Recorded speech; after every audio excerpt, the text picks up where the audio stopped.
धीरज रोया है, गुस्सा फूटा है अपनी माँ पर और महादेव की वजह से आंखों में आंसू हैं धीरज के। धीरज को देखकर अब महादेव को ऐसा लग रहा है कि ये वहाँ से कुछ ना कुछ कांड करके सारा काम बिगाड़ ही देता है। तो हाथ जोड़कर वो उससे कहता है, तुम नर्मदा को घर ले आए हो, बहुत अच्छी बात है, लेकिन आगे से जब तक आशु की शादी नहीं होती है तुम सारी चीज़ों से दूर रहोगे।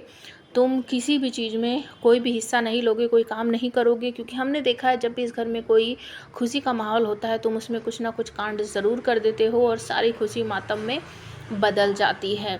ये वर्ड जब सुनता है धीरज तो वो रोने लगता है, हाथ जोड़कर कहता है, बाबा प्लीज़ ऐसा मत बोलो, हम कुछ भी गलत नहीं करना चाहते, वो हो जाता है बस हमसे।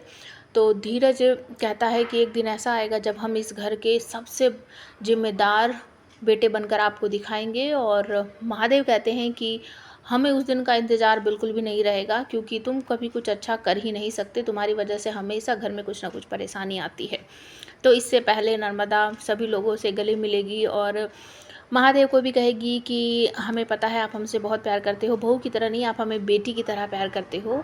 महादेव कहते हैं, हाँ बिल्कुल तुम हमारी बेटी ही हो। सभी लोग बहुत खुश हैं और सब चले जाते हैं अपने अपने कमरे में। नर्मदा और केतु अपने कमरे में जाकर एक दूसरे को गले लगाकर बहुत सारी बातें करते हैं। नर्मदा कहती है, हमें ऐसा लग रहा था कि बस एक बार हम यहाँ से किसी तरीके से चले जाएं, भगवान जी अपने केतु के पास चले जाएं, उसके बाद हम कभी झगड़ा नहीं करेंगे। नर्मदा को गले लगाकर केतु भी सेम टू सेम यही बोलता है कि हम भी वादा करते तुमसे कभी झगड़ा नहीं करेंगे। विद्या सभी लोगों के लिए खाना पीना बना रही है और रज्जी को कहती है कि हमने धीरज के लिए गुलाब जामुन बनाए हैं, तुम इसे ये दे के आओ, लेकिन उससे पहले जाकर नर्मदा और केतु को आवाज़ लगा लो। तो वो बाहर दरवाजे में खटखटाते हुए कहती है कि अगर आप लोग एक दूसरे से प्यार करके आप दोनों का पेट भर गया तो ठीक है, नहीं भरा हो तो आ जाओ, माँ सब लोगों को खाने के लिए बुला रही है। और उसके बाद जब वो गुलाब जामुन लेकर धीरज के कमरे में जाती है, कहती है, एक कॉकरोच लो, माँ ने तुम्हारे लिए गुलाब जामुन बनाए हैं। तो धीरज वहीं पर बैठा हुआ रो रहा होता है और वो रज्जी का हाथ झटक देता है, कहता है, ये सब कुछ जो हमारे साथ हो रहा है ना वो तुम्हारी वजह से हो रहा है।